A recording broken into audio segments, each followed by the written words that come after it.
So in this video, I'm going to be talking about another important article about few-shot learning, and we are using meta-learning for that. So I'm going to be focusing on this paper in 2023, LR-protonet. For the few-shot classification problem of low-resolution images, we propose a meta-learning method based on prototypical networks. The metric-based meta-learning algorithm mainly extracts the features of the support and query samples through the feature encoder and obtains the prediction categories from a metric module. Our core idea is to add feature-affine layers in the feature encoder to increase the feature distribution of LR images, and use Brownian distance covariance in the metric module to capture the joint distribution and nonlinear relationship between different affine transformations. We downsample standard few-shot image datasets to simulate LR images and conduct extensive ablation experiments and comparative studies of other meta methods in general image recognition and fine-grained classification. This is a problem formulation based on metric learning. So we have support images and query images. And the feature encoder, they're shared.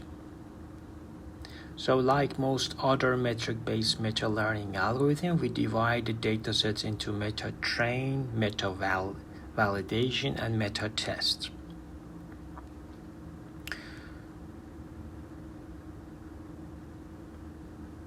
The feature of the support set images are firstly extracted by feature encoder. After that, the metric function utilizes the query set images and the support set labels to predict the categories to which they belong.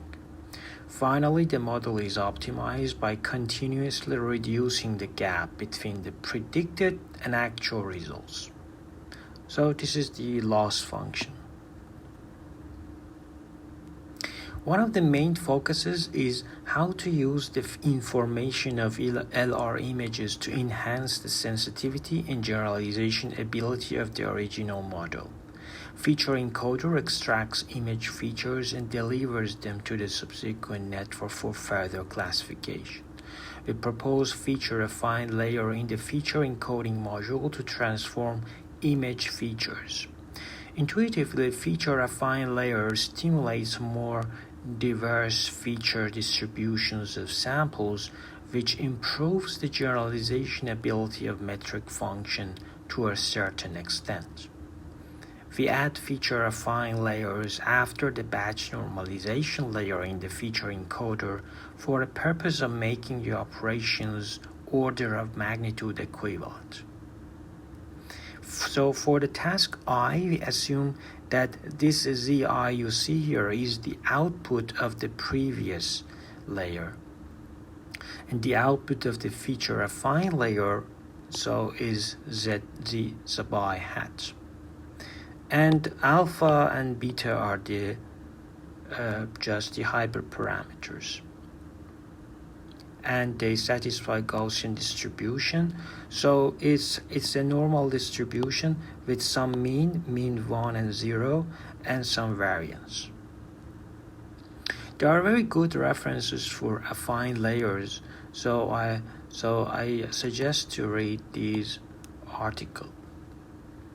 Brownian distance covariance. There are many ways to calculate the correlation between samples in metric learning. For example, the original protonet, I think it was 2017, uses Euclidean distance, or CovNet uses covariance matrices. But inspired by Brownian motion in this paper, covariance is introduced into stochastic process and defined as Brownian distance covariance. So for K observations, A is defined as the BDC matrix, and Brownian distance covariance metric can be written as a trace of A transpose B. And then the BDC matrix can be written like this. And A tilde is just the deformation of Euclidean distance. This deformation. And 1 refers to matrix where all elements are 1. So during the method training process, we sample tasks from training dataset and perform n-way k-shot classification. Given the original output of the feature encoder and the parameters of the feature affine layer, we first calculate the BDC matrix using a learnable parameter theta sub L to indicate the LR image prototype network. So we calculate these prototypes. And this is just the affine transformation that we talked about. We obtained the prediction result using a softmax layer, and so the loss is 7. So this is the loss. Then we use the loss function to optimize the hyperparameters. And we remove feature affine layer to calculate the loss function. And then this loss function indicates the performance after inserting feature affine layers. Then we optimize our hyperparameters.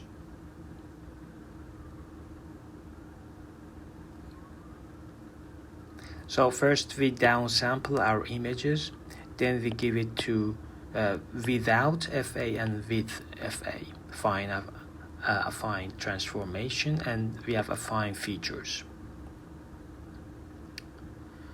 So these are the loss, and so the formation process of LR is like this. First we have Gaussian process, we downsample it. And these are the distances that they have used. For example, typically people use cosine and Euclidean and Gaussian distances, but this paper showed that if you use Brownian distance, it would be better results. And we expect the accuracy of one shot to be lower.